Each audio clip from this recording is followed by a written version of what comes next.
To SSG digital. आज हम इस वीडियो में आपको 4 अप्रैल 2024 सेशन 2 के क्वेश्चन नंबर 11 से लेकर के 20 तक क्वेश्चन डिस्कस कर रहे हैं।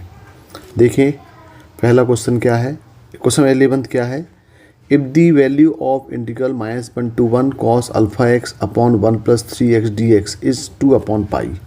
ये वैल्यू कितनी दिया है, 2/π दिया है। हमें यहाँ पे अल्फ़ा की वैल्यू निकालना है, तो इसको हम मान लेते हैं question number 1 I = -1 to 1 cos alpha x upon 1 + 3x dx। ये क्वेश्चन नंबर 1 मान लेते हैं। अब देखें लिमिट -1 to 1 दिया है, तो पहले हम चेक करेंगे क्या इवन ऑड फंक्शन है क्या, लेकिन इवन ऑड है नहीं है क्योंकि एक्सपोनेंशियल फंक्शन दिया हुआ है यहाँ पे। तो यहाँ पे हम प्रॉपर्टी अप्लाई कर देते हैं a to b fx dx = a to b f of a + b - x dx। ये प्रॉपर्टी डेफिनेट इंटीग्रेशन में है। इसमें क्या होगा, a और b यहाँ पे 1 और -1 है, तो 1 और -1 मिल कैंसिल आउट हो जाएंगे तो -x आएगा, यानी हम x को -x रिप्लेस कर दें तो यहाँ पे क्या हो जाएगा, ये I = -1 to 1 cos alpha -x हो जाएगा ये अपॉन 1 + 3x और ये dx। और cos -x होता है cos x, तो ये माइनस मतलब है नहीं, यहाँ प्लस कर सकते हैं इसको हम। ये क्वेश्चन नंबर 2 हो गया। और अब इसको थोड़ा सिंप्लीफाई हम करें यदि इस i को, तो I = हो जाएगा ये -1 से 1, ये हो जाएगा cos अल्फ़ा एक्स अपॉन, यदि हम 1 + 3x को लिखते हैं 1/3 और इसका एलसीएम लेके सॉल्व करें तो ये होगा 3x + 1 × 3x और ये dx। इसको हम इक्वेशन नंबर 2 माने, इसको हम इक्वेशन नंबर 2 मानते हैं, ये इक्वेशन नंबर 2 मान लेते हैं इसको। अब हम दोनों इक्वेशन नंबर 1 और 2 को ऐड कर दें, तो यदि यहाँ पे हम 1 और 2 को ऐड करेंगे तो ये होगा 1 + 2, तो i और i कितने हो जाएंगे, ये हो जाएंगे 2i = -1 to 1। और यहाँ पे आप सॉल्व करेंगे तो यहाँ पे 1/3x + 1 और cos अल्फ़ा हम कॉमन ले लें, cos अल्फ़ा एक्स, तो यहाँ पे हो जाएगा ये 3x + 1। इससे क्या होगा, दोनों क्या हो जाएंगे, कैंसिल आउट हो जाएंगे। तो यहाँ पे i = हो जाएगा, i = ये 2i = हो जाएगा यहाँ पे -1 to 1 cos अल्फ़ा एक्स और ये dx। और यहाँ पे cos अल्फ़ा एक्स -1 से 1 है। अब हम चेक करें इवन ऑड फंक्शन, तो इवन ऑड चेक करेंगे तो cos अल्फ़ा एक्स जो है वो इवन फंक्शन है, तो यहाँ पे प्रॉपर्टी अप्लाई कर देंगे यहाँ पे, तो ये हो जाएगा 2i = ये हो जाएगा twice of 0 to 1 cos alpha x dx। इससे 2 और 2 कैंसिल हो जाएंगे, तो यहाँ पे i की वैल्यू मिल गई integral of 0 to 1 cos alpha x और dx। और ये कितना दिया है, ये इक्वल टू दिया हुआ है 2/π। अब इसको इंटीग्रेट कर दिया जाए, इसको इंटीग्रेट करेंगे तो cos अल्फ़ा एक्स का इंटीग्रेशन कितना हो जाएगा, ये जाएगा sin alpha x upon alpha. Limit apply कर दें 0 to 1 = 2/π। लिमिट अप्लाई करेंगे तो 1/α ये हो गया, यहाँ पे हो गया ये sin अल्फ़ा -0 = 2/π। और यहाँ पे सॉल्व करेंगे तो ये बन गया sin अल्फ़ा अपॉन अल्फ़ा = 2/π। हमें निकालना है अल्फ़ा की वैल्यू। अब अल्फ़ा की वैल्यू यदि यहाँ पे निकालें तो देखें यहाँ पे, अब ये ऑप्शन हम देखें कि भाई अल्फ़ा की वैल्यू, ये ऑप्शन चेक करें तो देखो π/6 दिया, π/2 दिया, π/3 दिया, π/4 दिया है। तो यहाँ पे हम sin अल्फ़ा 1 कब होगा, जब अल्फ़ा = हम यहाँ पे पुट कर दें π/2। तो देखें यहाँ पे 1 हो जाएगा, तो अल्फ़ा = यहाँ पे π/2 आ जाएगा, मैंने सेटिस्फाई कर रहा है ये। तो इसका जो आंसर होगा ये π/2 होगा। देखें यहाँ पे इसका π/2, तो जो 11 का आंसर है ये क्या हो जाएगा, 2 हो जाएगा। Question number 12, let fx = 3√x-2 + √4 - x with real valued function if alpha and beta are respectively the minimum and maximum value of f। Then alpha square plus 2 beta square निकालना है। यानी हमें इस एफ एक्स की minimum और maximum value निकालना है, मतलब इसकी हमको रेंज निकालना है। तो देखिए F X equal to 3 root of X minus 2 plus root of 4 minus X. तो अल्फ़ा इसकी मिनिमम वैल्यू है और बीटा इसकी मैक्सिमम वैल्यू है। तो एक काम करें, पहले हम इसका डोमेन निकाल लें। तो देखेंगे 3 root of X minus 2 define कब होगा, जब X minus 2 must be greater equal 0 हो जाए। और यहाँ पे 4 माइनस एक्स रूट का तभी डिफाइन होगा जब भी ग्रेटर इक्वल 0 हो जाए। तो यहाँ पे एक्स ग्रेटर इक्वल 2 होगा और यहाँ पे 4 ग्रेटर इक्वल टू एक्स होगा। यदि हम दोनों इक्वेशन को कंबाइन कर दें, दोनों कंडीशंस को, तो एक्स बिलोंग्स टू हो जाएगा ये 2 to 4 हो जाएगा। इसका मतलब इसका डोमेन जो आएगा वो 2 से 4 हो जाएगा। अब ये 2 से 4 आ रहा है तो हमें इसका निकालना रेंज। अब ये अल्फ़ा और बीटा मिनिमम मैक्सिमम वैल्यू है, तो ये एफ एक्स को हम यहाँ पे कुछ सपोज कर लेते हैं। अब ऐसी वैल्यू सपोज करें ताकि ये रूट यहाँ से हट जाए। तो इसके लिए हम यहाँ पे लेते हैं, यहाँ पुट करते हैं पुट, इसको ट्रिग्नोमेट्रिकल में कन्वर्ट करते हैं, ज़्यादा इजी पड़ेगा ये। X equal to twice of sine square theta, तो ये क्या बन जाएगा, कॉस बन जाएगा। और प्लस इसको हम पुट करते हैं 4 कॉस स्क्वायर थीटा। इससे क्या होगा कि ये जो एक्सप्रेशन है ये ट्रिग्नोमेट्रिकल कन्वर्ट हो जाएगा। तो यहाँ पे ये बन जाएगा आपका एफ एक्स इक्वल टू, ये आएगा 3 times of root of 2 sine square theta plus 4 cos square theta minus 2 और plus root of 4 minus 2 sine square theta और ये माइनस हो जाएगा 4 कॉस स्क्वायर थीटा। अब यदि यहाँ पे इसको हम अंदर सिंप्लीफाई करेंगे तो ये हो जाएगा 3 टाइम्स ऑफ, तो ये हो जाएगा आपका माइनस कॉस और ये 2, यानी ये बन जाएगा आपका minus 2 cos square theta plus 4 cos square theta. और यहाँ हो जाएगा प्लस रूट ऑफ ये 4, वहाँ यदि 4 कॉमन लेंगे तो ये हो जाएगा 4 sine square theta minus 2 sine square theta.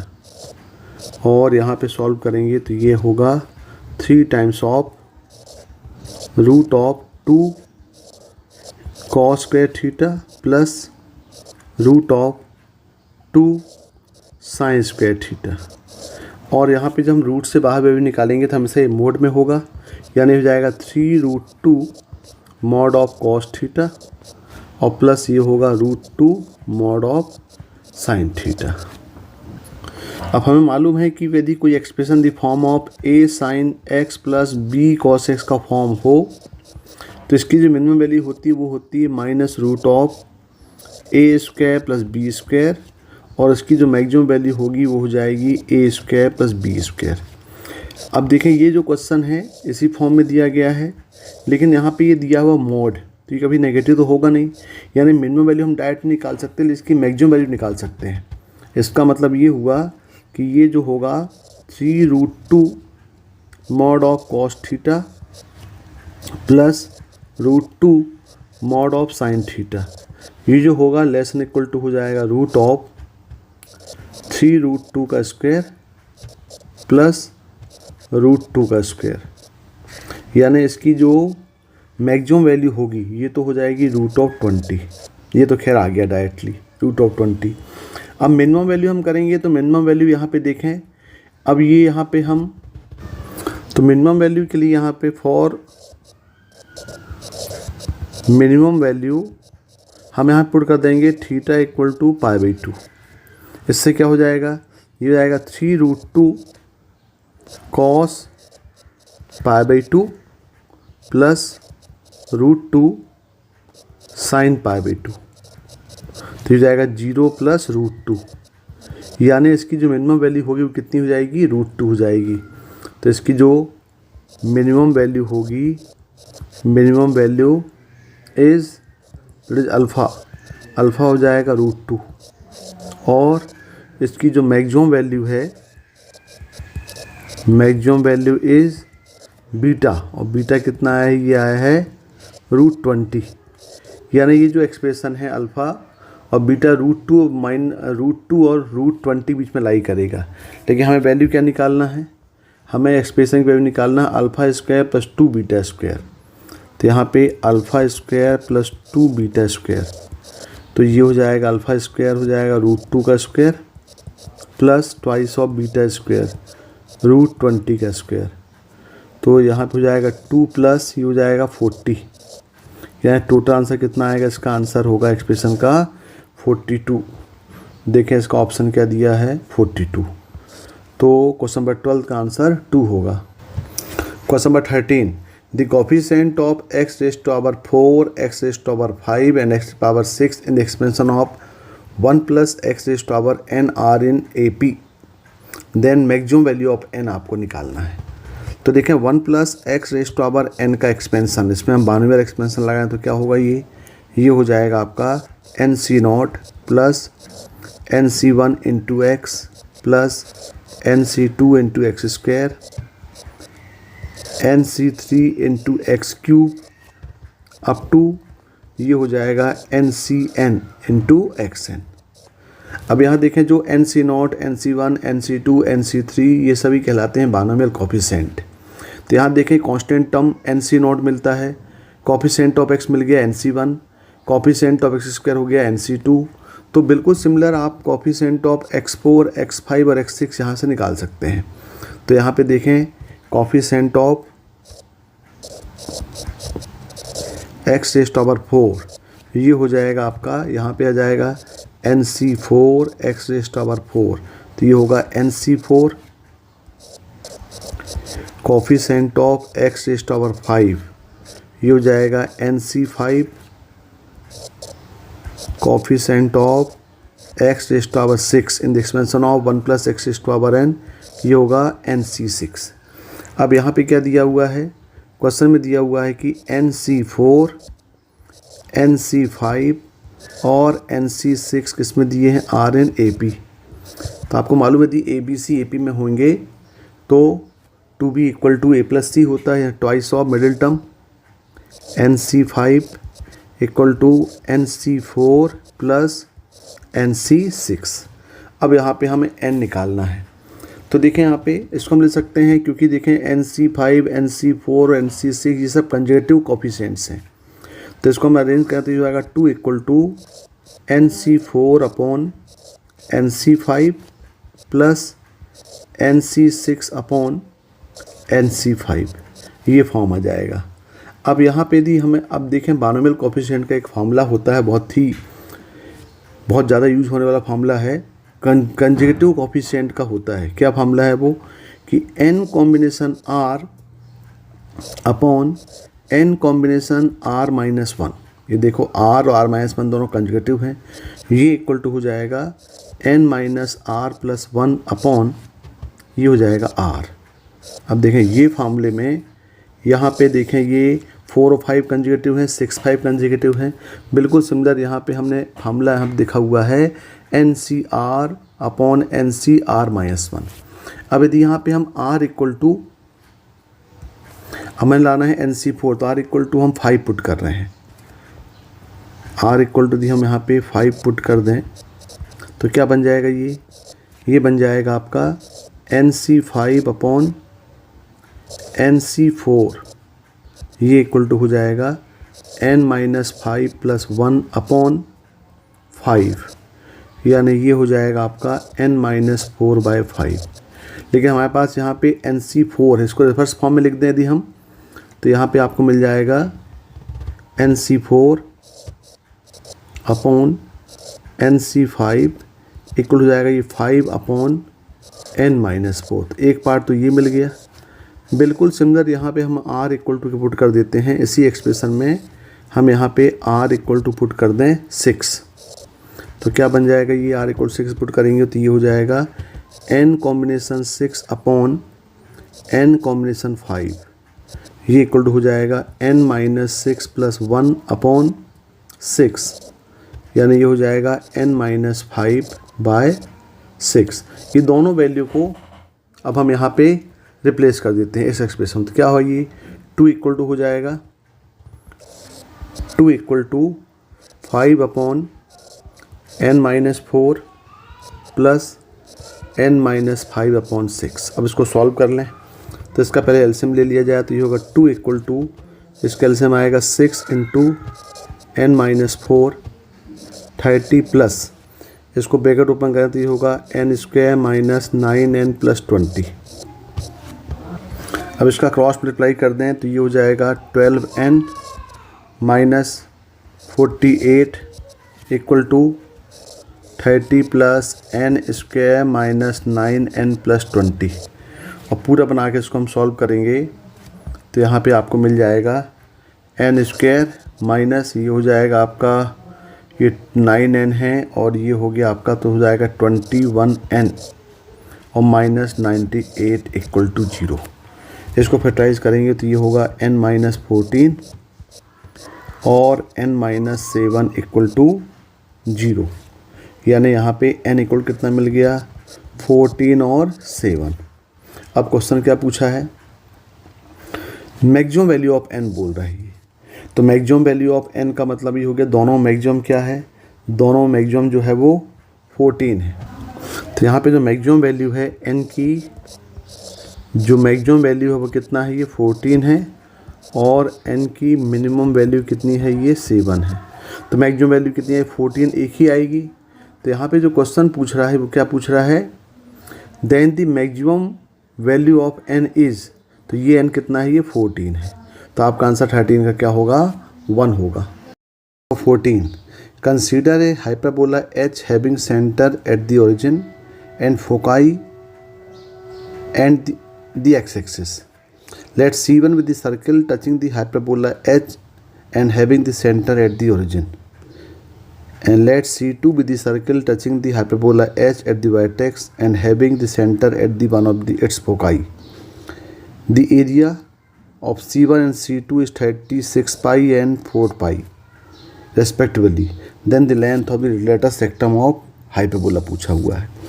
देखें थोड़ा क्वेश्चन जो है ये आपके पास एक हाइपरबोला दिया हुआ है, पहले एक एक चीज़ को देखना समझना पड़ेगा। ये मान लेते हैं हाइपरबोला इक्वेशन मान लेते हैं हम x² upon a² minus y² upon b² equal to 1।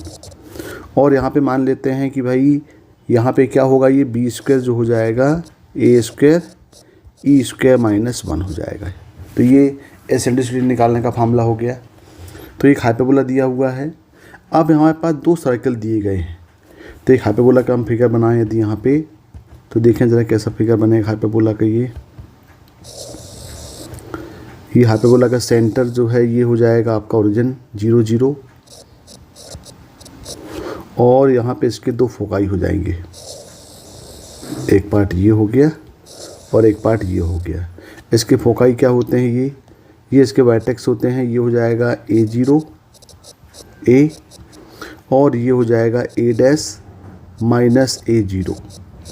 इसके फोकाई यहाँ पे होगा, ये हो गया s a e और 0 और यहाँ पे इसका फोकाई हो गया माइनस a e और 0। ये हो गया s, ये हो गया s'। अब यहाँ पे क्वेश्चन बोल रहा है कि let C1 with the circle touching the hyperbola H and having the centre at the origin, यानी दोनों इसके वर्टेक्स को टच करता है। Touching the hyperbola H, C1 with the circle touching the hyperbola H and having the centre at the origin, यानी हमें एक circle बनाना है C1। कैसा सर्कल बनेगा, इसके सेंटर ये होंगे और ये इसको टच करेगा, मतलब ये ऑक्सिलरी सर्कल बन जाएगा। दोनों वर्टेक्स से पास करा दें तो ऑक्सिलरी सर्कल आपका बन जाएगी। तो इसका इक्वेशन C1 लिख दें। तो इक्वेशन ऑफ C1 क्या हो गया, ये इक्वेशन ऑफ C1, ये इक्वेशन हम इसको C1 बोलते हैं। इक्वेशन ऑफ C1 हो गया ये, क्योंकि इसका जो रेडियस है ये a हो जाएगा रेडियस और सेंटर हो जाएंगे 0 0, तो इसका इक्वेशन हो जाएगा x² plus y² equal to a²। ये हो जाएगा आपका इक्वेशन ऑफ C1। अब क्या बोल रहे हैं, इक्वेशन ऑफ C2 बोल रहा है। इक्वेशन ऑफ C2 देखें, and C2 let C2 with the circle touching the hyperbola H at its vertex में कर रहा है and having the centre at the one of its foci, यानी यदि हम इस फोकाई को, इसके फोकाई को हम सेंटर मान लें तो हमें एक ऐसा सर्कल बनाना पड़ेगा जो इसके वर्टेक्स को टच कर रहा है। यदि हम ये फोकाई ले रहे हैं तो ये यहाँ से टच कराएं और यदि हम यहाँ पे फोकाई ले रहे हैं ये वाला तो यहाँ टच कराएं, तो हम यहाँ पे फोकाई लेते हैं। देखो ऐसा सर्कल कुछ बनेगा, ये आपका सर्कल बनेगा, ये इस टाइप का सर्कल बन जाएगा। ये इसके सेंटर हो जाएंगे आपके सेंटर, थोड़ा यहाँ पे स्पेस नहीं तो हमने छोटा बना लिया। इसके सेंटर क्या हो गए, यानी एक सर्कल इसका सेंटर हो गया AE और 0, और इसका रेडियस क्या हो जाएगा, रेडियस हो जाएगा आपका टोटल यहाँ से यहाँ तक की लेंथ। तो टोटल लेंथ कितनी हो जाएगी, ये टोटल आपको मालूम है कि ये लेंथ जो है वो AE है और ये लेंथ आपकी A है। तो टोटल लेंथ जो है, तो टोटल इसकी रेडियस हो जाएगी आपके पास AE प्लस A, ये वाला ले लें। और यदि हम यहाँ से लेंगे आपके पास ये लेंगे तो ये हो जाएगा आपका AE माइनस A, यानी आपके दोनों सेंटर, क्योंकि एक सर्कल यहाँ से हम मानेंगे तो यहाँ भी बन सकता है आपके पास। एक और सर्कल हम बनाने की कोशिश करें यदि, तो देखें यदि हम इसको सेंटर माने तो आपका ये भी तो बन सकता है, ऐसा भी बन सकता है सर्कल आपका। तो हम मान लेते हैं कि इक्वेशन ऑफ C2 के लिए इसका जो रेडियस होगा, रेडियस किसका, C2 का, ये क्या हो जाएगा, ये हो जाएगा आपका AE माइनस A होगा या फिर AE प्लस A होगा। यदि आप ध्यान से देखें हमें पास इक्वेशन बनाने से कोई मतलब नहीं है, उसका यूज ही नहीं है। हमारे पास इन दोनों के एरिया दिए हुए हैं, C1 का एरिया दिया हुआ है 36 पाई और C2 का एरिया दिया हुआ 4 पाई। वहाँ से हम A और B निकाल लें, यानी तो एरिया ऑफ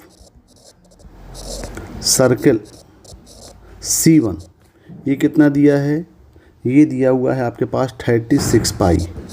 तो इसका क्या हो जाएगा, इक्वेशन एरिया ऑफ सर्कल क्या होता है, पाई आर स्क्वायर इक्वल टू 36 पाई। और यहाँ पे हम पुट कर दें, चूँकि रेडियस C1 का जो रेडियस है R इक्वल टू वो कितना है, A है, तो ये हो जाएगा यहाँ पे पाई A स्क्वायर इक्वल 36 पाई। तो ये कैंसिल हो गए, तो यहाँ पे आपके पास A इक्वल टू कितना आ गया, 6 आ गया। बिल्कुल सेम प्रोसीजर हम अप्लाई कर दें एरिया ऑफ सर्कल C2 के लिए भी दिया हुआ है। तो एरिया ऑफ सर्कल C2 ये कितना दिया है, 4 पाई। तो ये हो जाएगा पाई R स्क्वायर इक्वल टू 4 पाई। अब यहाँ देखना पड़ेगा R हम दोनों ले सकते हैं, R इक्वल टू यदि हम ले लें, क्या ले लें भाई, AE माइनस A ले लें या फिर R हम AE प्लस A ले लें। तो दोनों केस लेके चलते हैं। यदि यहाँ पे हम R equal to AE minus 1 ले लें या फिर R equal to AE plus 1 ले लें, देखें क्या आएगा यहाँ पे, ये हो जाएगा आपका पाई AE माइनस 1 का स्क्वायर इक्वल टू 4 पाई, और यहाँ पे हो जाएगा पाई AE प्लस 1 का स्क्वायर इक्वल टू 4 पाई।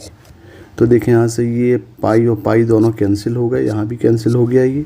इसको हम सॉल्व कर लें तो ये हो जाएगा A स्क्वायर मतलब A की वैल्यू कितनी दिया है, 6 दिया है, तो जाएगा 36 E माइनस 1 का स्क्वायर इक्वल टू 4, और यहाँ पे आपका E माइनस 1 का स्क्वायर इक्वल टू आ गया ये 1/9।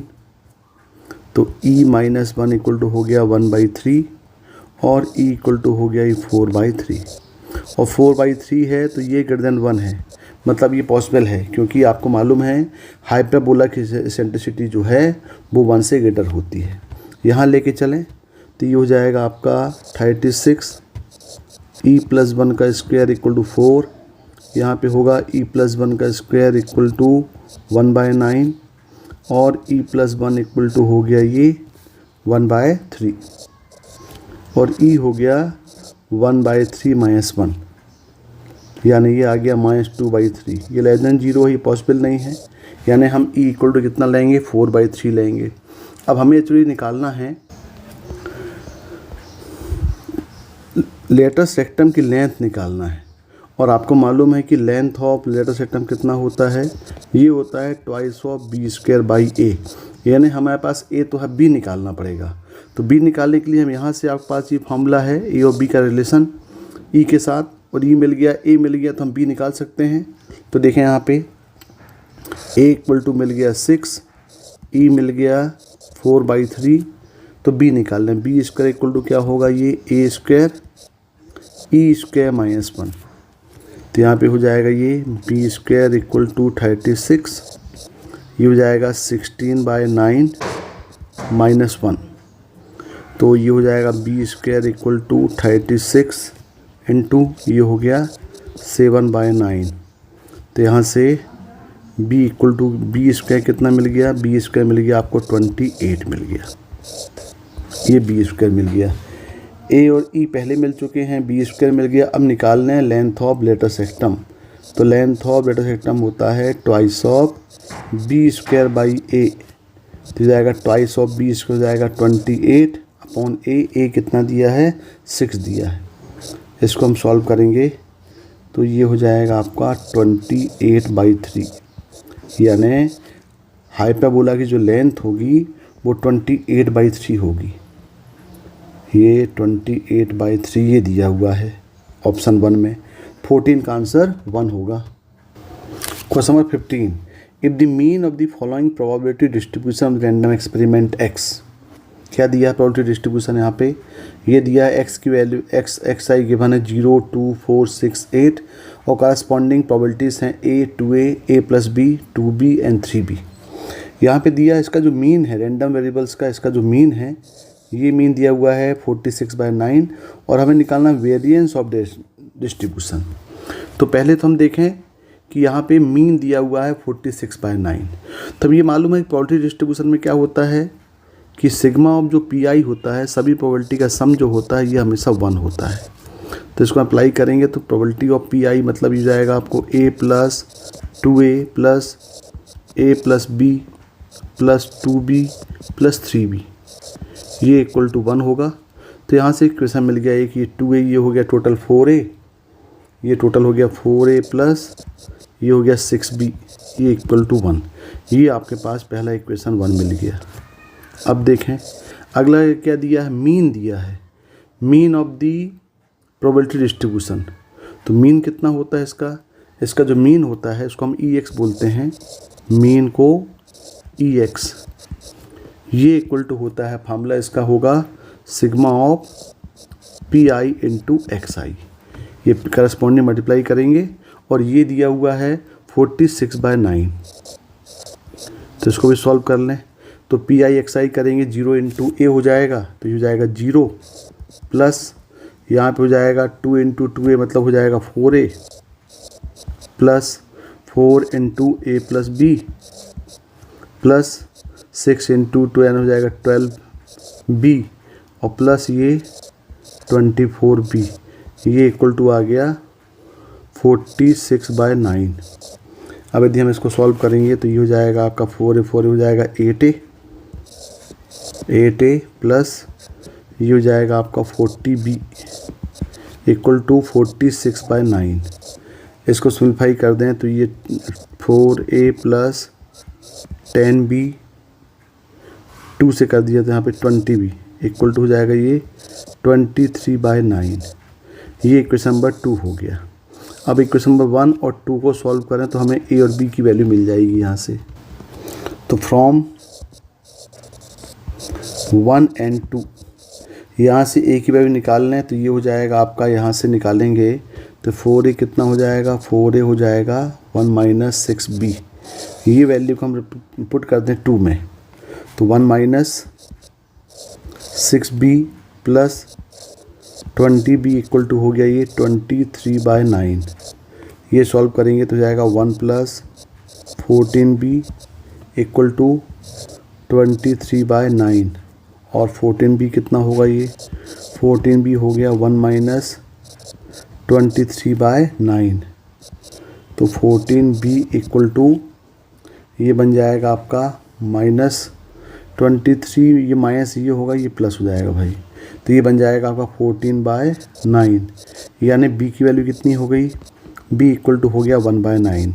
तो b 1/9 है तो आप इस रिलेशन से पुट करके यहाँ से a निकाल लो तो यहाँ से a मिल जाएगा 1/12।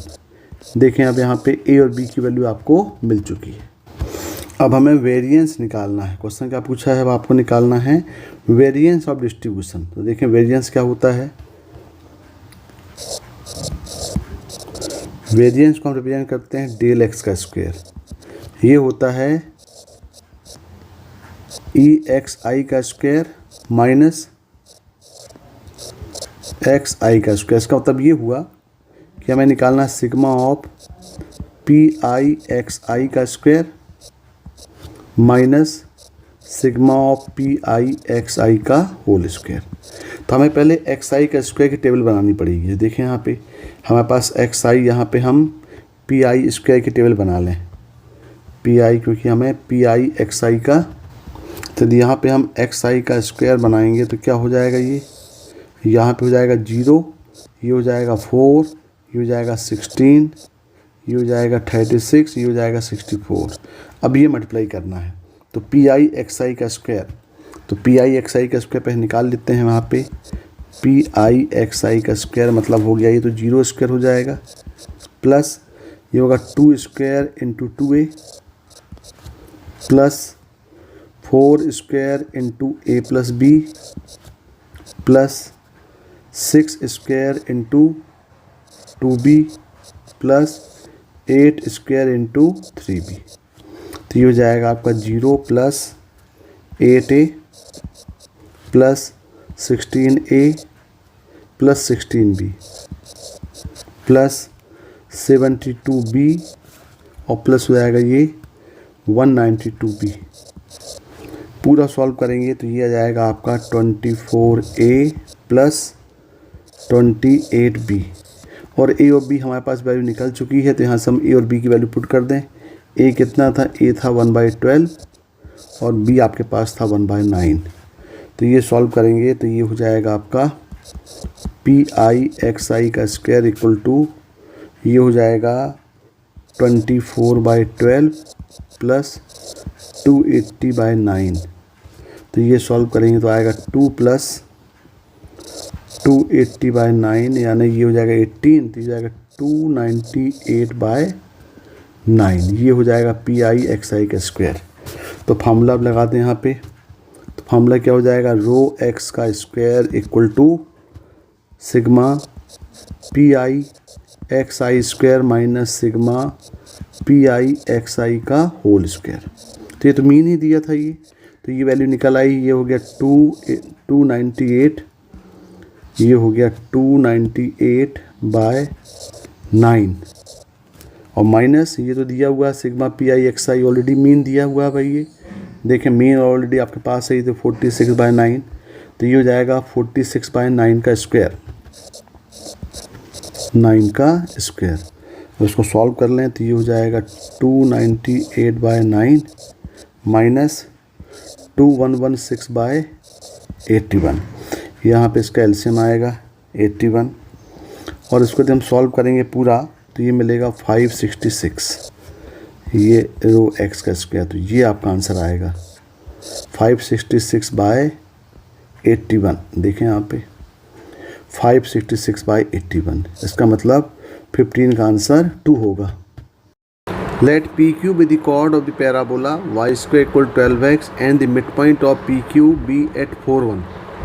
Then which of the following point lie on the line passing through the point P और Q? एक पैराबोला दिया हुआ है y square equal to 12x, तो इसको हम कंपेयर कर लें y equal to 4ax से, तो यहाँ पे 4a कितना हो जाएगा, 4a equal to 12, a equal to आ गया 3। अब यहाँ पे एक पैराबोला दिया हुआ है और उसका mid point P Q given है, यानी एक पैराबोला मान लें, ये पैराबोला हो गया और यहाँ पे एक कॉर्ड दिया हुआ है पी क्यू, ये कॉर्ड पी क्यू और इस कॉर्ड पी क्यू का मिड पॉइंट एम है, ये दिया हुआ है 4, 1। हमें निकालना है कि इनमें से कौन सा पॉइंट जो है वो इस पी क्यू को सेटिस्फाई करेगा। तो हमें इक्वेशन ऑफ पी क्यू निकालना है। तो इक्वेशन ऑफ पी क्यू क्या हो गया है, तो ये सिंपल एक कॉन्सेप्ट है कि जब आपके कोई भी कॉर्ड का मिड पॉइंट गिवन हो किसी कर्व में, तो वो हो जाता है equation of chord in which mid point is given. ये क्या बन जाएगा, ये हो जाएगा equation of chord in which mid point is given, mid point is given. और ये होता है t equal to S1। t मतलब इस कर्व का टेंजेंट, तो टेंजेंट क्या हो जाता है, टेंजेंट हो जाएगा y1 माइनस 2a ब्रैकेट में x माइनस x1। और S1 का मतलब होता है कि उस कर्व को x1 y1 से पास करा दें, तो ये बन जाएगा आपको y1 स्क्वायर माइनस 4ax1। तो यहाँ पे x1 y1 पासिंग पॉइंट है, तो यहाँ पे जो x1 y1 है इसको हम रिप्लेस कर देंगे 4 और 1 से, और a इक्वल टू आपके पास है 3, इसको पुट कर दें तो यहाँ पे हो जाएगा ये y माइनस 6x, ये हो जाएगा x माइनस, ये x प्लस x1 होता है, ये x plus 4 equal to y1 square मतलब ये हो गया 1 माइनस 4ax मतलब हो गया 48। तो सॉल्व करेंगे तो आ जाएगा y minus 6x minus 24 equal to minus 47, और इसको पूरा सॉल्व करेंगे तो ये हो जाएगा y minus 6x equal to minus 47 plus 24, तो y minus 6x equal to minus 23, यानी y minus 6x plus 23 equal to 0। ये इक्वेशन ऑफ पी क्यू मिल गया आपको। ये क्या मिला, ये हो गया इक्वेशन ऑफ पी क्यू। अब हम देखेंगे कि इनमें से कौन सा पॉइंट सेटिस्फाई करेगा। एक एक करके हम चारों पॉइंट सेटिस्फाई कराएं। 3 माइनस 3 को 3/2 माइनस 16, 2 माइनस 9, 1/2 माइनस 20। तो यहाँ पे इसको जो है वो माइनस 1/2, 1/2 और 20 इसको सेटिस्फाई कर रहा है। तो इसका जो आंसर है ये आंसर आपका 4 हो जाएगा। देखें 4 में दिया हुआ है, तो हमें एक एक करके चारों पॉइंट को सेटिस्फाई कराना पड़ेगा। और आपका ये जो 4th पॉइंट है 1/2 माइनस 20, ये इस कॉर्ड पी क्यू जो हमने निकाला उसको सेटिस्फाई कर रहा है, तो ये इसका आंसर हो जाएगा। Question number 17, given the inverse trigonometrical function assume principal values only, let x5 be the any two real numbers in -1 to 1 such that cos inverse x minus sine inverse y equal to alpha, और alpha दिया हुआ है -π/2 से pi के बीच में। Then the minimum value of x square plus y square plus 2xy cos sine alpha आपको निकालना है। तो देखिए ट्रिग्नोमेट्रिकल इक्वेशन दिया हुआ है cos inverse x minus sine inverse y equal to alpha, तो इसको हम पहले सॉल्व कर लें। तो अब ये cos इनवर्स x है, ये साइन इनवर्स y है, तो हमें चाहे तो हम cos को साइन में कन्वर्ट कर लें या फिर साइन को cos में कन्वर्ट कर लें। तो हम क्या करते हैं, यहाँ पे साइन को cos में कन्वर्ट करते हैं, तो ये हो जाएगा cos inverse x minus identity क्या होती है sine inverse y plus cos inverse y equal to 1 equal to π/2, तो ये हो जाएगा π/2 minus cos inverse y equal to alpha. तो यहाँ पे हो जाएगा ये cos inverse x plus cos inverse y equal to, यहाँ पे आ जाएगा π/2 प्लस अल्फ़ा। अब cos inverse x plus cos inverse y का फार्मूला लगा दें, तो क्या फार्मूला होता है, ये हो जाएगा cos inverse xy minus root of 1 minus x square 1 minus y square equal to π/2 plus alpha. अभी cos इनवर्स के यहाँ आके cos बना दिया जाए तो ये बनेगा xy minus root of 1 minus x square 1 minus y square equal to cos π/2 plus alpha. और cos π/2 प्लस अल्फ़ा क्या हो जाएगा, ये हो जाएगा माइनस साइन अल्फ़ा, मतलब अगला स्टेप हो जाएगा xy minus root of 1 minus x square 1 minus y square equal to minus sine alpha. cos 90 plus theta होता है माइनस साइन थीटा। अब यहाँ पे इसको सिंप्लीफाई करें तो ये xy को यहाँ ले आएँ तो ये बन जाएगा आपका xy plus sine alpha equal to root over 1 minus x square 1 minus y square. अब दोनों तरफ स्क्वायरिंग कर दें। Now squaring both side,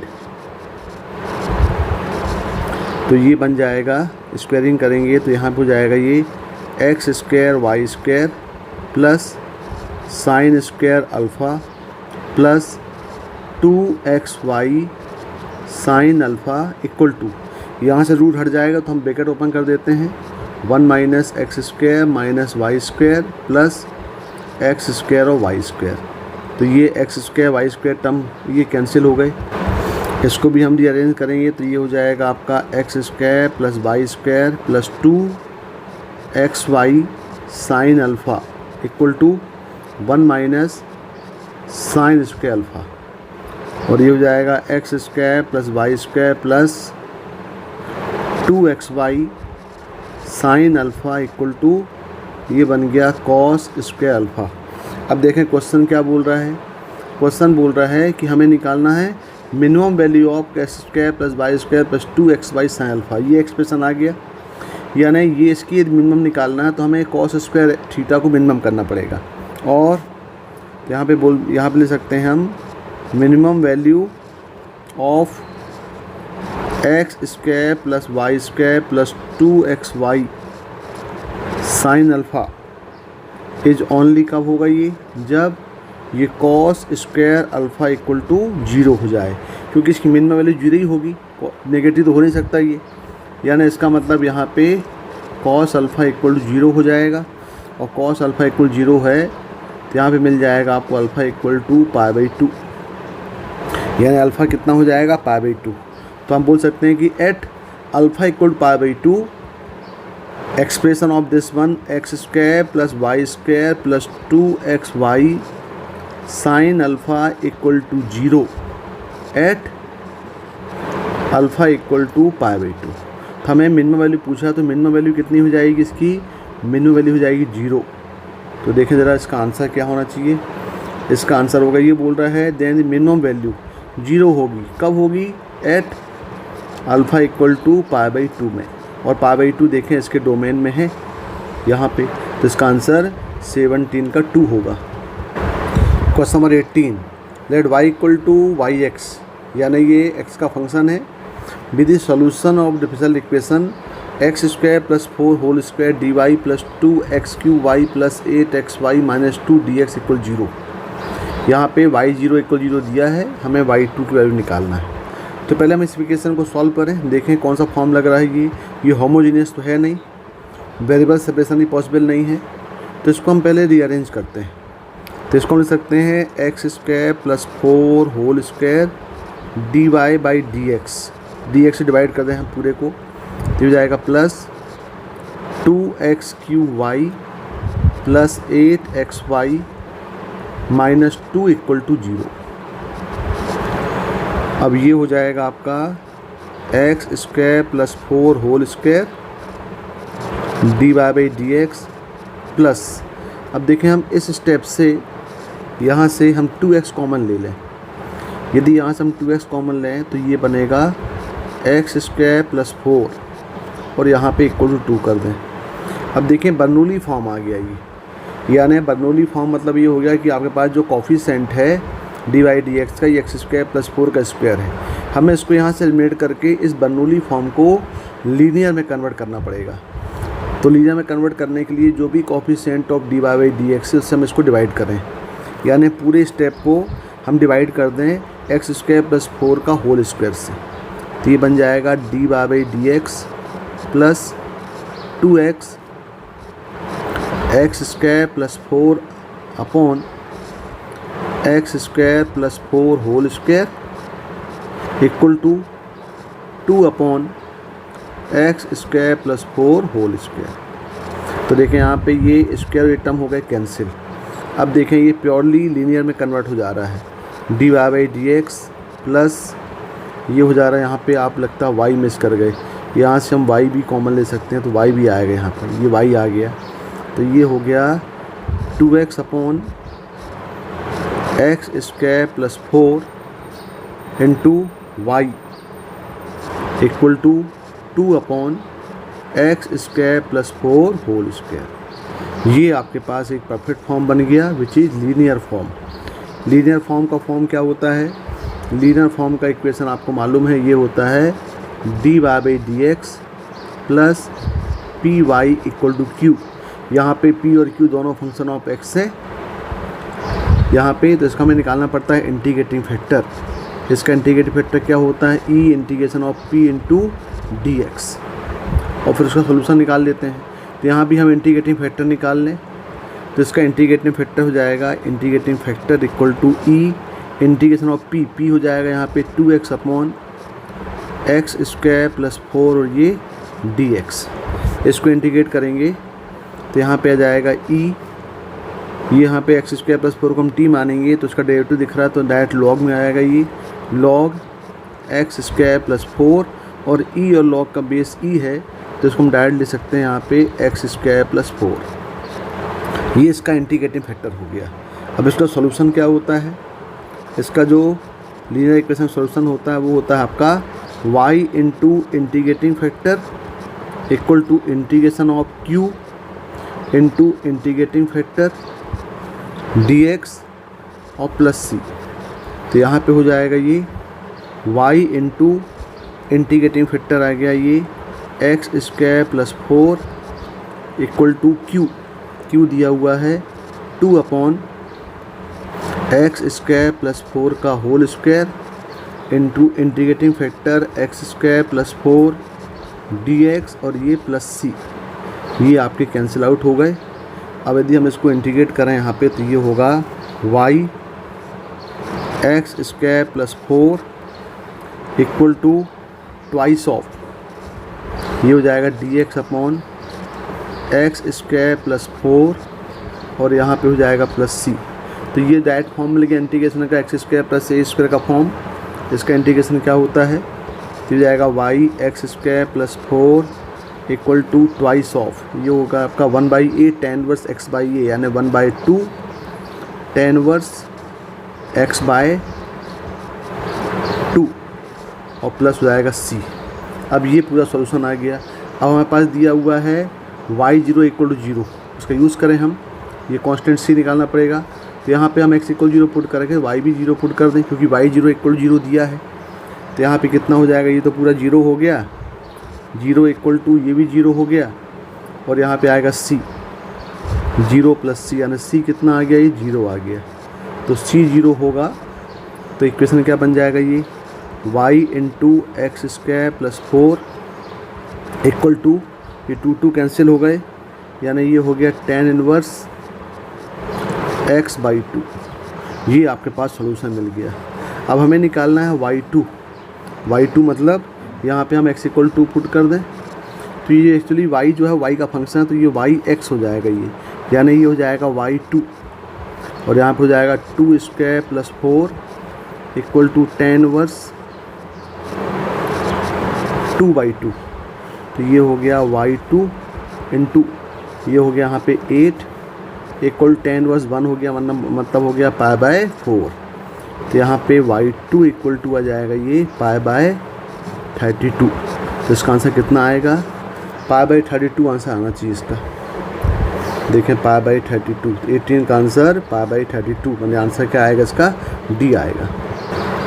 question number 19, let vector a equal to i plus j plus k and vector b equal to i plus 4j minus 5k and vector c equal to xi plus 2j plus 3k. If vector d is the unit vector in the direction of b plus c and a dot d equal to दिया हुआ है 1 और हमें निकालना है a cross b dot c।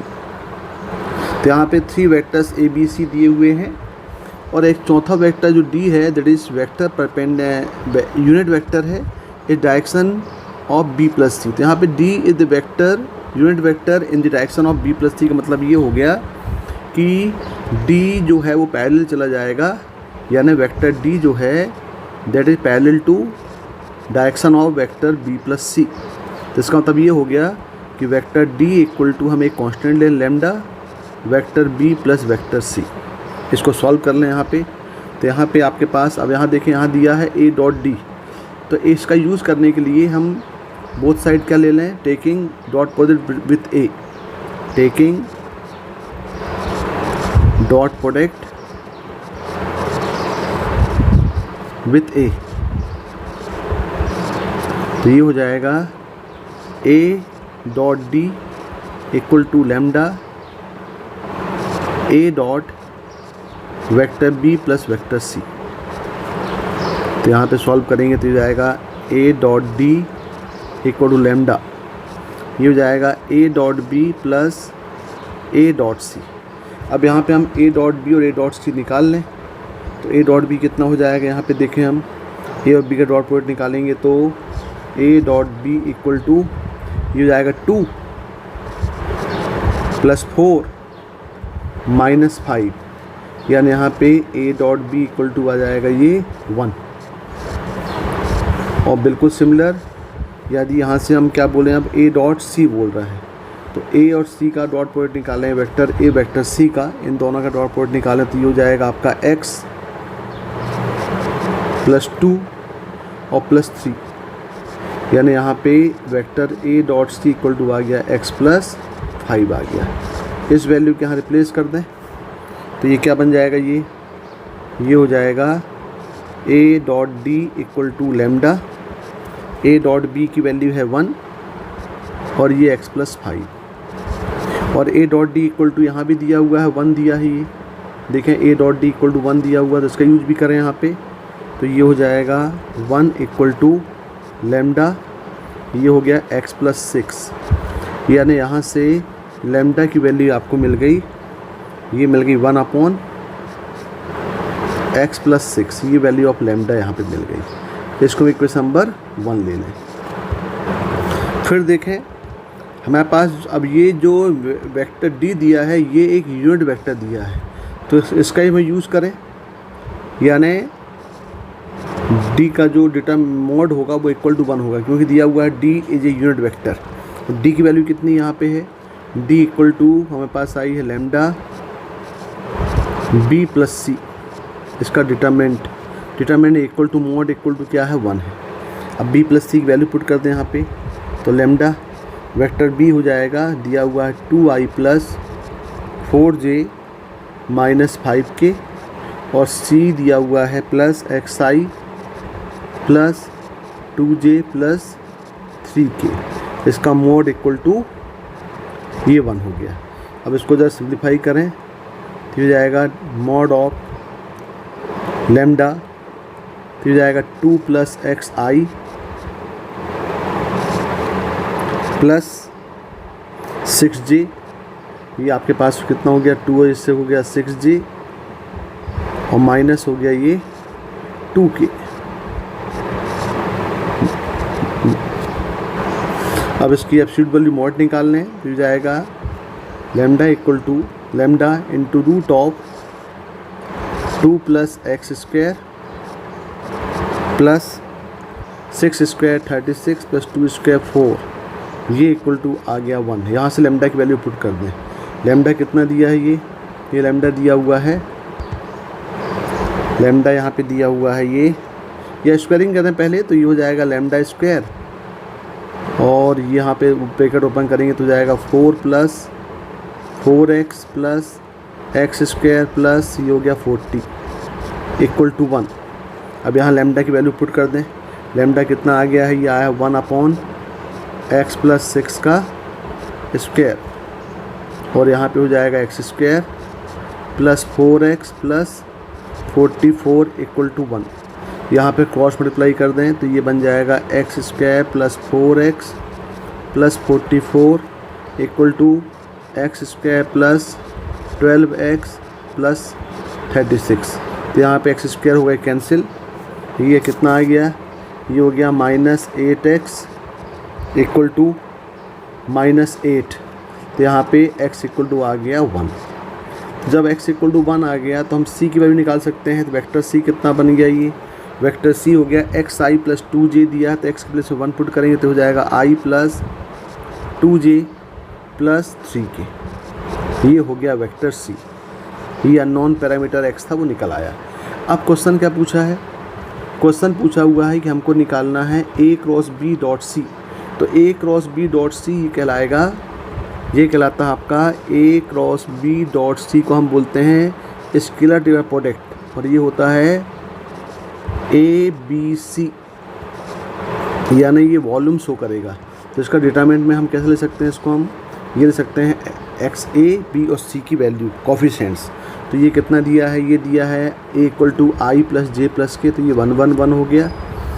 B equal दिया हुआ है 2i प्लस 4j माइनस 5 के, तो ये दे दिया है 2 4 और ये हो जाएगा -5।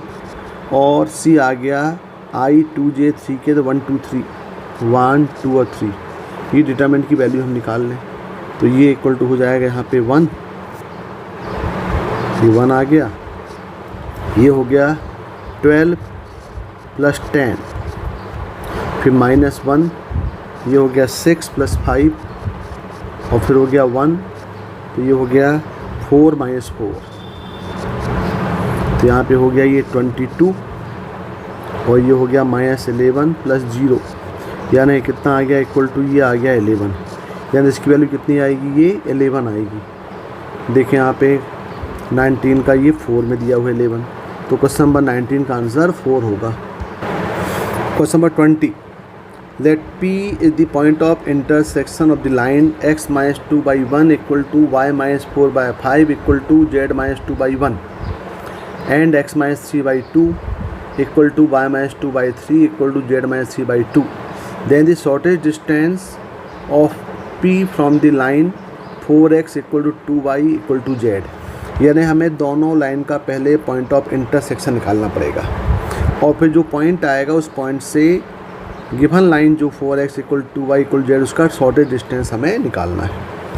तो पॉइंट ऑफ इंटरसेक्शन निकालने के लिए, दो लाइनों का पॉइंट ऑफ इंटरसेक्शन निकालने की मेथड क्या है कि हम पहले इस लाइन L1 में एक पॉइंट ले लें। मान लो हमने यहाँ पे पॉइंट ले लिया ये P, तो ये आपके पास हो जाएगा ये x equal to x by z की वैल्यू निकालने, तो हो जाएगा लैम्डा, सॉल्व करेंगे इक्वल लैम्डा, तो हो जाएगा लैम्डा प्लस 2। दूसरा कोऑर्डिनेट y इक्वल हो जाएगा 5 लैम्डा प्लस 4 और ये हो जाएगा आपका लैम्डा प्लस 2। बिल्कुल, अब चूँकि दोनों के जो पॉइंट ऑफ इंटरसेक्शन हैं वो एक ही है, तभी द पॉइंट ऑफ इंटरसेक्शन होगा, तो इसको भी हम P नाम ले लें। ये पॉइंट का इस लाइन में B पॉइंट ले लें, तो ये हो जाएगा 2 म्यू प्लस 3 म्यू प्लस 2 और 2 म्यू प्लस 3। अब यहाँ पे दोनों के पॉइंट ऑफ इंटरसेक्शन निकालना है। इसका मतलब कि दोनों लाइन P में इंटरसेक्ट कर रहे हैं, तो इसके जो कोऑर्डिनेट होंगे वो क्या हो जाएंगे, आपस में सेम हो जाएंगे। दोनों कोऑर्डिनेट एक ही होगा, कोइंसाइड हो जाएंगे दोनों पॉइंट, यानी हम यहाँ पे बोलेंगे कि P is point of intersection of line L1 and L2। तो यहाँ पे इक्वेट कर दो इसको, तो हो जाएगा लैम्डा, एक्स कोऑर्डिनेट दोनों के सेम होंगे, x plus 2 equal to 2 mu plus 3, y के कोऑर्डिनेट सेम होंगे तो 5 lambda plus 4 equal to 3 mu plus 2 और z कोऑर्डिनेट सेम होंगे तो lambda plus 2 equal to 2 mu plus 3। इसको सॉल्व करें तो ये बन जाएगा lambda minus 2 mu equal to 1, पहला इक्वेशन बन गया।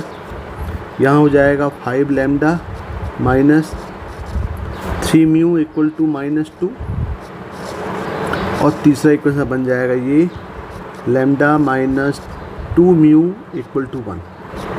अब ये तीनों में से कोई दो इक्वेशन को सॉल्व कर लें। हालांकि पहला एक्स कोऑर्डिनेट के और जेड कोऑर्डिनेट के दोनों कोइंसाइड, माने दोनों सेम आ रहे हैं, तो हम कोई भी दो इक्वेशन को सॉल्व कर लें। तो हम पहला और दूसरा इक्वेशन को सॉल्व करते हैं। अब हम दोनों को यदि सॉल्व करें तो यहाँ पे देखें, यहाँ पे लैम्डा हम ले लेते हैं, lambda equal to 1 plus 2 mu और यहाँ पुट कर देते हैं, तो ये हो जाएगा 5 times of 1 plus 2 mu minus 3 mu equal to -2। ये हो जाएगा 5 प्लस 10, इसको सिंप्लीफाई कर लें, 3 म्यू इक्वल टू -2, सॉल्व करेंगे तो आएगा 7 म्यू इक्वल टू -7। तो यहाँ पे म्यू इक्वल टू आ गया -1। म्यू कितना आ गया, -1। तो म्यू -1 है, तो आप म्यू ये पॉइंट जो है, अब चाहें तो यहाँ पे लैम्डा भी निकाल सकते हैं या म्यू को आप उठा के यहाँ पे पुट कर दें ये P पॉइंट में, या आप लैम्डा निकाल करके यहाँ पुट कर सकते हैं। तो कोई भी, क्योंकि पॉइंट दोनों कोइंसाइड आ रहे हैं तो दोनों कोऑर्डिनेट सेम आएंगे, तो हम यहीं से पुट कर लेते हैं। तो ये P के पॉइंट में पुट करते हैं। P पॉइंट क्या है, ये था, ये आपके पास था 2μ + 3, 3μ + 2 और 2μ + 3। यहाँ पे हम μ = -1 पुट करें तो ये पॉइंट मिल जाएगा P, ये हो जाएगा आपका 1, -1 और 1। तो ये आपके दोनों लाइन के पॉइंट ऑफ इंटरसेक्शन मिल गए। अब देखें आगे क्या बोल रहा है। अब क्वेश्चन बोल रहा है कि भाई हमारे पास P तो मिल गया, अब हमें निकालना shortest distance of P from the line 4x + 2y = z। यानी आपके पास जो लाइन गिवन है, ये लाइन L क्या गिवन है, ये है 4x = 2y = z। यदि इसको हम परफेक्ट फॉर्म में लिखें तो ये हम लिख सकते हैं x/1/4 = y/1/2 = z/1।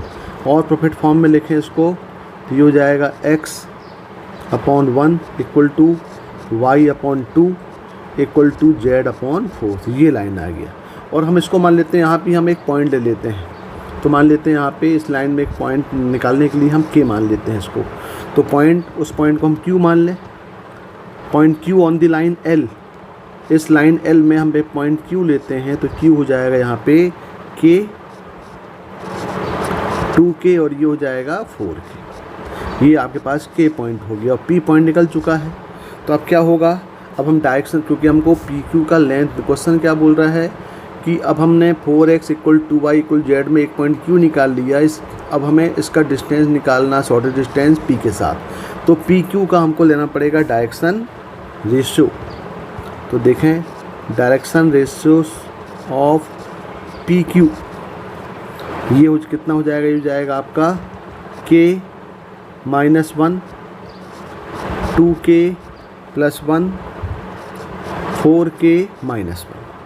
और अब आपको शॉर्टेज डिस्टेंस निकालना है तो क्या हो जाएगा कि जो डायरेक्शन रेशियो ऑफ PQ होंगे वो परपेंडिकुलर हो जाएगा लाइन L पे, यानी दोनों लाइन के और इस PQ के डायरेक्शन रेशियो आपस में क्या हो जाएंगे, परपेंडिकुलर हो जाएंगे।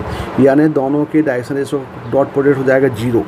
यानी ये हो गया इसका, और P उसका क्या है 1 - 1 और 1 है, तो दोनों का डॉट प्रोडक्ट करते हैं 0। तो ये हो जाएगा K - 1 × 1 + 2K + 1 × -1। सॉरी, लाइन के डायरेक्शन रेशियो जो है 1, ये तो PK हो गया कोऑर्डिनेट है ना। आपके पास लाइन के डायरेक्शन रेशियो निकालना, वो क्या है 1 to 4 है। इसके क्या है, ये आपका लाइन का 1, 2 और 4, तो इसके डायरेक्शन रेशियो का प्रोडक्ट आपस में परपेंडिकुलर होगा, मतलब दोनों का डॉट प्रोडक्ट 0 होगा। तो ये 1 हो गया, यहाँ पे ये हो जाएगा 2 और प्लस 4K - 1 × ये 4 होगा, ये 4 = 0। इसको सॉल्व कर लें, सॉल्व करेंगे तो ये हो जाएगा K - 1 plus 4K + 2 plus 16K - 4 = 0। तो हो जाएगा 21K = 3। तो यहाँ से K = मिल गया 1/7। अब K = 1/7 मिल गया तो हमारे पास कोऑर्डिनेट ऑफ Q मिल जाएगा। कोऑर्डिनेट ऑफ Q क्या था, कोऑर्डिनेट ऑफ Q आपके पास था K, 2K और 4K। यहाँ पे हम K = 1/7 पुट करें तो फाइनली हमारे पास Q के कोऑर्डिनेट मिल जाएंगे 1/7, 2/7 और ये 4/7। तो ये कोऑर्डिनेट आपको Q मिल गया। और हमारे पास P कोऑर्डिनेट पहले से था। P कितना कोऑर्डिनेट से P का कोऑर्डिनेट है 1 - 1 और 1। अब हमें दोनों का डिस्टेंस निकालना है, जिसको हम शॉर्टेस्ट डिस्टेंस बोलेंगे। तो डिस्टेंस ऑफ PQ हो जाएगा √1 - 1/7 का स्क्वायर प्लस -1 - 2/7 स्क्वायर 1 - 4/7 का स्क्वायर जाएगा √36/49 प्लस 81/49 प्लस 9/49 और ये सॉल्व करेंगे तो आ जाएगा रूट ऑफ 126/49 यानी हो जाएगा 1/7 इंटू रूट 126 को सकते हैं 14 इंटू 9 यानी हो जाएगा आपका 14 रूट 14 इंटू 3 तो इसका आंसर आ जाएगा 3/7 इंटू रूट ऑफ 14। ये होगा इसका शॉर्टेस्ट डिस्टेंस PQ का। तो ये आंसर आपका आ रहा है थर्ड में। तो 20 का आंसर क्या होगा 3 होगा। Okay, thank you.